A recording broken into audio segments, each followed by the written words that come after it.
അസ്സലാമു അലൈക്കും വറഹ്മത്തുള്ളാഹി. നമ്മൾ മുജാഹിദ് ബാലുശ്ശേരി ഉണ്ടല്ലോ, ആ ബാലുശ്ശേരിനെ നമ്മൾ മുജാഹിദ് അണികൾ വലിയ സംഭവമാക്കി നമ്മൾ നാടൊട്ടാകെ കൊണ്ട് നടക്കുകയാണ്. വലിയ ഖുർആൻ പണ്ഡിതനാണ്, ഖുർആൻ പ്രഭാഷകനാണ്, ഖുർആൻ മാത്രമേ പറയൂ, ഹദീസ് മാത്രമേ പറയൂ എന്നൊക്കെ പറഞ്ഞ് വലിയ സംഭവമാക്കി കൊണ്ട് നടക്കുന്ന പ്രഭാഷകനാണ് നമ്മളെ മുജാഹിദ് ബാലുശ്ശേരി. മുജാഹിദ് ബാലുശ്ശേരി ആ മൂപ്പർക്കിനെ തോന്നിക്കണ് ഞാൻ വലിയ സംഭവമാണ്, ഞാൻ വലിയ ഖുർആൻ പ്രഭാഷകനാണെന്ന്. പക്ഷെ അവന് ഒരു വിവരവുമില്ലാത്ത ഒരു പൊട്ടനാണ് എന്ന് ബാലുശ്ശേരിക്ക് അറിയാത്തതുപോലെ തന്നെ അണികൾക്കും അറിയില്ല എന്നതാണ് വസ്തുത. ഞാനിത് വെറുതെ പറയുകയാണോ? നമ്മളെ സംബന്ധിച്ചിടത്തോളം നമ്മൾ സുന്നികൾ ഒരുപാട് പുണ്യകർമ്മങ്ങൾ ചെയ്യുന്നവരാണ്. അപ്പോൾ നമ്മൾ ചെയ്യുമ്പോൾ നമ്മൾ ദീനിലില്ലാത്തതോ അല്ലെങ്കിൽ അങ്ങനെ ഒരു കാര്യം ചെയ്യൂല. നമ്മൾ ചെയ്യുമ്പോൾ അതിനൊക്കെ കൃത്യമായ തെളിവുകളൊക്കെ നമ്മൾ ഉസ്താദുമാർ പറഞ്ഞു തരാറുണ്ട്. അതുകൊണ്ട് തന്നെ നമ്മൾ ഒരുപാട് പുണ്യകർമ്മങ്ങൾ അല്ലെങ്കിൽ ഒരുപാട് നല്ല കാര്യങ്ങൾ ചെയ്യുമ്പോൾ നമ്മൾ ഈ വഹാബികൾ അതൊക്കെ എതിർത്ത് നമ്മൾ മേക്കിട്ട് കയറും. അതായത് ഇവർക്കാണെങ്കിൽ അങ്ങനെയുള്ള പുണ്യ സ്ഥലങ്ങളോ പുണ്യ സമയങ്ങളോ അല്ലെങ്കിൽ ബറാത്തിരാവ് പോലെ പുണ്യ സമയങ്ങളോ ഒന്നുമില്ല. സുന്നികൾക്കാണെങ്കിൽ അതൊക്കെ ഉണ്ട്. അത് മുത്തനബിത്തങ്ങളും സ്വഹാബത്തും ഇമാമികളും എല്ലാവരും നമുക്ക് പഠിപ്പിച്ചു തന്നതാണ്. വഹാബികളാണെങ്കിൽ അത് അംഗീകരിക്കുമില്ല. പിന്നെ അവിടെ അവരെ ജനങ്ങളെ കബളിപ്പിക്കാൻ വേണ്ടി ചെയ്യുന്ന ഒരു അടവാണ് എന്ത്, ആ വിഷയത്തിൽ നമ്മൾ ഉസ്താദുമാർ വല്ല തെളിവും പറഞ്ഞാൽ അതിനെ തെറ്റിദ്ധരിപ്പിക്കുക എന്നുള്ളത്. കിതാബുകളിലും ഹദീസുകളിലുമെല്ലാം അങ്ങനെ ആയത്തുകളിലും തെറ്റിദ്ധരിപ്പിക്കും. ആയത്തിനെ തെറ്റിദ്ധരിപ്പിക്കില്ല, അതിൻ്റെ ആശയത്തിനെ തെറ്റിദ്ധരിപ്പിക്കും. ആയത്തിനെ മാറ്റാനോ അല്ലെങ്കിൽ തിരുത്താനോ പറ്റൂലല്ലോ. അത് അങ്ങനെ ചെയ്താൽ പിന്നെ അവരെ മുസ്ലിങ്ങളായി അംഗീകരിക്കില്ലല്ലോ. അത് വെച്ചുകൊണ്ട് തന്നെ അവർ ആ പണിക്ക് നിൽക്കില്ല. പക്ഷെ ആയത്തിൻ്റെ ആശയങ്ങളെ നന്നായി തെറ്റിദ്ധരിപ്പിക്കും. ഇങ്ങനെയൊക്കെയാണ് അവർ അണികളെ പിടിച്ചു നിർത്തുക. സുന്നികളെ സംബന്ധിച്ചിടത്തോളം അവർ ചെയ്യുന്ന എല്ലാ അമലിനും തെളിവുണ്ട് എന്നതിന് പുറമെ അവർക്ക് എല്ലാ അമലുകളും അവർ ചെയ്യുന്നു, അതിന് ഉസ്താദുമാർ കൃത്യമായ വിശദീകരണവും എല്ലാം നൽകുന്നുമുണ്ട്. അപ്പോൾ ഇതിൽ നിന്നെല്ലാം ജനങ്ങളെ ഒന്ന് മാറ്റി ചിന്തിക്കാൻ വേണ്ടി അല്ലെങ്കിൽ യഥാർത്ഥമായ ഈ ദീനിൽ നിന്ന് ജനങ്ങൾ എങ്ങനെങ്കിലും പിഴച്ചവാദമാകുന്ന വഹാബിസത്തിലേക്ക് എത്തിക്കണം. അതിന് വഹാബികൾ പല അടവുകളും കാണിക്കുന്നുണ്ട്. അതിൽപ്പെട്ട അടവാണ് ഞാൻ പറഞ്ഞതുപോലെ ഒരുപാട് തെറ്റിദ്ധരിപ്പിക്കുക. ഹദീസുകളിലായാലും ഖുർആനിൻ്റെ ആശയത്തിലായാലും ഇമാമിയങ്ങളുടെ കിതാബുകളിലൂടെ ആയാലും. അങ്ങനെ നമ്മളെ ബാലുശ്ശേരി ഉണ്ടല്ലോ, ഖുർആൻ പ്രഭാഷകന് മുജാഹിദുകളുടെ നേതാവ്, ആ ബാലുശ്ശേരി. അങ്ങനെ ആ ബാലുശ്ശേരി സുന്നികൾ ഒതുന്ന മൗലൂദ് മറ്റേ ഇസ്തിഗാസയുമായി ബന്ധപ്പെട്ട ഒരു ആയത്തുണ്ട്.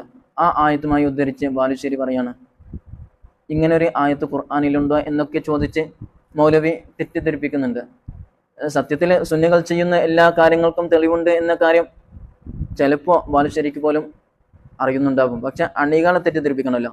അതിനു വേണ്ടി പല നാടകങ്ങളും കളിക്കുന്ന കൂട്ടത്തിൽ ഒരു നാടകമാണ് നമ്മളെ ബാലുശ്ശേരിൻ്റെ ഈ രംഗം. ഈ ഭാഗം ഒന്ന് കേട്ടു നോക്കൂ. അതായത് ബാലുശ്ശേരി പറയുന്നു സുന്നികൾ മൗലൂദ് ഓതുന്നു, അതിന് അവർ ഓതുന്ന ആയത്ത് ഇന്നതാണ്, അങ്ങനെ ഒരു ആയത്തില്ല എന്ന്. ആ രംഗം ഒന്ന് കേട്ടു നോക്കൂ. ഇർതഖബത്തുലൂടെ ചെല്ലുന്നത് ഇതാണല്ലോ, ഇർതഖബത്തു അലൽ ഖത്താ ഗൈറ സിരി വഹദത് ലകാഷ്കു ഫീഹി യാ സയ്യിദി ഖൈറൻ നബി. പാപമെന്ന വാഹനമിൽ അറ്റമില്ല ഞാൻ കേറി അങ്ങയോട് ന്യായം ഞാൻ സയ്യിദി ഖൈറൻ നബി. ഇതിൽ ഏത് ഖുർആനിക വചനാ തെളിവ്? അതിന് ആയത്ത് ഞാൻ പറഞ്ഞുതരാം, കേട്ടോളൂ. സൂറത്തുൻ നിസായിലെ 64-ാമത്തെ ആയത്ത്, വലൗ അന്നഹും യളമു അൻഫുസഹും ജാഊക ഫസ്തഗ്ഫിറുല്ലാഹ വസ്തഗ്ഫറ ലഹുമുർ റസൂലു ലവജദുല്ലാഹ തവ്വാബർ റഹീമ. ആയത്ത് കിട്ടിയില്ല, ഇനി ബാക്കി പറഞ്ഞോളൂ. അപ്പൊ പറയും വലൗ അന്നഹും, അങ്ങനെ ഒരു ആയത്ത് തന്നെ ഖുർആനിൽ. അങ്ങനെ ഒരു ആയത്ത് ഖുർആനിൽ ഇല്ലെന്നോ? അപ്പൊ ഞാൻ ഈ ഓതിയ സൂറത്തുൻ നിസായിലെ 64-ാമത്തെ ആയത്തോ? ഇല്ല മൗലവി, ഒരിക്കലും ഞെട്ടൂല. കാരണം അത് വഹാബി സദസ്സാണ്. വഹാബി സദസ്സിൽ ഞെട്ടിപ്പോവാൻ മാത്രം ഒന്നും ഉണ്ടായിട്ടില്ല. കാരണം അവർ വിവരമില്ലാത്തവരാണ്, വിവരമില്ലാത്തൊരു പൊട്ടനാണ് പ്രശ്നം. നിങ്ങളുടെ കാര്യം ഇതാണെങ്കിൽ, നേതാവിൻ്റെ കാര്യം ഇതാണെങ്കിൽ അണികളുടെ കാര്യം പറയേണ്ടതില്ലല്ലോ. അതുകൊണ്ട് അവർ ഞെട്ടൂല. അവർ വിവരമില്ലാത്തവരാണ്. നിങ്ങൾ എന്ത് പറഞ്ഞാലും അംഗീകരിക്കുന്ന, സമ്മതിക്കുന്ന, നിങ്ങൾ എന്ത് പറഞ്ഞാലും സമ്മതിക്കുന്ന, മൂളിപ്പോകുന്ന അടിമകൾ മാത്രമാണ് അവർ. അതുകൊണ്ട് അവർ ഞെട്ടൂല. ഇനി സാക്ഷാൽ ആ സദസ്സിൽ നിങ്ങൾ അള്ളാഹുവിനെ പറ്റി, നമുക്ക് അള്ളാഹു രണ്ടാണെന്ന് പറഞ്ഞാൽ പോലും അണികൾ ഞെട്ടൂല. കാരണം നിങ്ങളെന്ത് പറഞ്ഞാൽ അതിനെയാണ് അവരനുസരിക്കുക. അതുകൊണ്ട് ഞെട്ടുന്നുള്ള പേടി വേണ്ട. ഇനി പറയാനുള്ള കാര്യം പറഞ്ഞോളൂ. അന്നഹുന്ന് തുടങ്ങുന്ന ആയത്ത് ഖുർആനിലില്ല. ഇല്ല. വലൗ അന്നഹുന്ന് തുടങ്ങുന്ന ആയത്ത് ഖുർആനിലില്ല എന്നാണ് ഒരു സ്ഥലത്ത് സഖാഫി ചോദിച്ചത്. സഖാഫിമാരും സൈദിമാരൊക്കെ അത് പറഞ്ഞുകൊണ്ടേയിരിക്കും. കാരണം വഹാബികള് ഖുർആനിലൊക്കെ ഒരുപാട് തെറ്റിദ്ധരിപ്പിക്കുകയും മറച്ചു വെക്കുകയൊക്കെ ചെയ്യുമ്പോൾ നമ്മളെ ഉസ്താദുമാരൊക്കെ അത് പറഞ്ഞുകൊണ്ടേയിരിക്കും. അതിൽ അത്ഭുതപ്പെടാനൊന്നുമില്ല. നമ്മൾ ഉസ്താദുമാർ പറഞ്ഞുകൊണ്ടേയിരിക്കും നിങ്ങൾ കബളിപ്പിക്കുന്ന കാലത്തോളം. വലൗ അന്നഹുന്ന് തുടങ്ങുന്ന ഒരായത്തില്ല. നിങ്ങളുടെ പ്രശ്നം ഇതാണോ? അതായത് വലൗ അന്നഹും എന്ന് തുടങ്ങുന്ന ഒരൊറ്റ ആയത്ത് പോലും ഖുർആനിലില്ല എന്നാണോ? ബാലുശ്ശേരി ആദ്യം പറഞ്ഞ് വലൗ അന്നഹും എന്ന ആയത്തില്ലാന്ന്. ആ ആയത്ത് നമ്മൾ കാട്ടി കൊടുത്തിട്ടാ. ഇനി മൗലവി വലൗ അന്നഹും എന്ന് തുടങ്ങുന്ന ഒരൊറ്റ ആയത്ത് പോലും ഖുർആനിലില്ല എന്നാണ് പറയുന്നത്. അതിന് ഞാൻ മറുപടി പറയുന്നില്ല. അതിന് ബാലുശ്ശേരിൻ്റെ പഴയ ചങ്ങായിയുണ്ട്, പഴയ കൂട്ടുകാരുണ്ട്. ആരാണ്? അനസ് മൗലവി.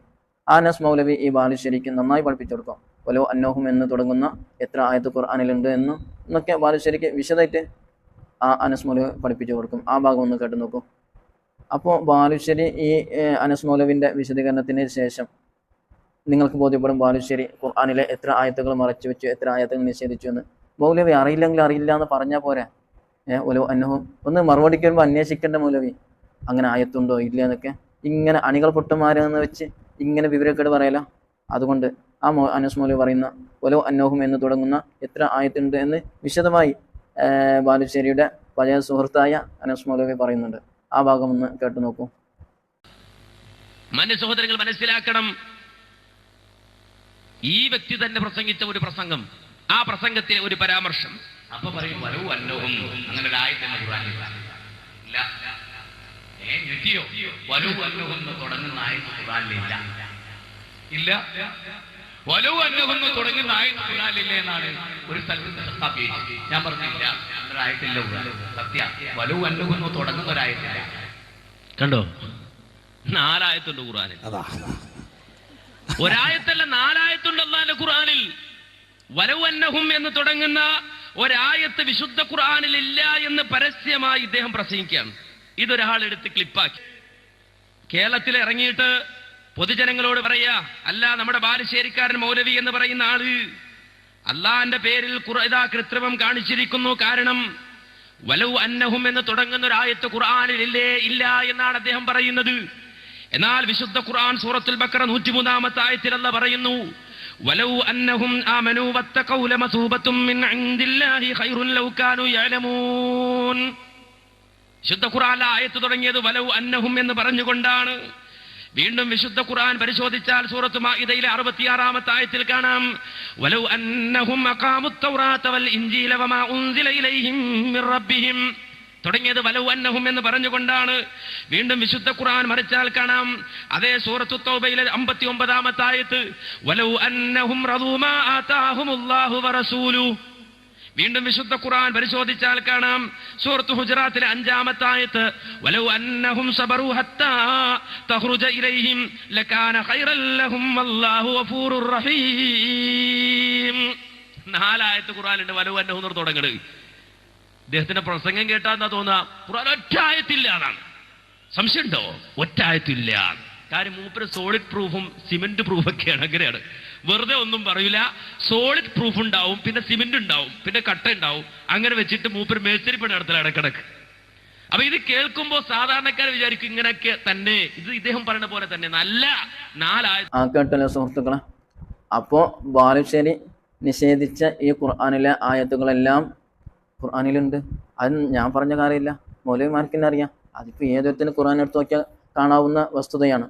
അപ്പോൾ ഈ ബാലുശ്ശേരിമാരാണ്, അല്ലെങ്കിൽ ഇത്രയ്ക്കും ഖുർആനിലെ ആയത്തുകൾ പോലും കാണാത്ത മൗലവിമാരാണ്, ലക്ഷക്കണക്കിന് ഹദീസുകൾ മനഃപ്പാടമുള്ള ഖുർആനിലായി ജീവിച്ച മഹത്തുക്കളായ ഇമാമിയങ്ങളെ തിരുത്താനും അവർ ചെയ്തതൊന്നും ശരിയല്ല, നമ്മൾ പറയുന്നതാണ് ശരി എന്നും പറയുന്നത് ഈ ഖുർആനിലെ ആയത്ത് പോലും കാണാത്ത മൗലവിമാരാണ്. അപ്പോൾ നിങ്ങൾ ആലോചിക്കുക, ഇവരുടെ ചെതിയിൽ പെടണോ അല്ലെങ്കിൽ ഇമാമിയങ്ങൾ പറഞ്ഞതുപോലെ അവർക്കനുസരിച്ച് നമ്മൾ ജീവിക്കണോ എന്ന് നിങ്ങൾ ആലോചിക്കുക. ഈ ബാലുശ്ശേരി ഒരു വിവരവുമില്ലാതെ ഒരു ജാഹിലാണ്. ഖുർആനിലെ ആയത്തിനെ പറ്റി പോലും വിവരമില്ല എന്ന് പറഞ്ഞാൽ എന്താ അവസ്ഥ?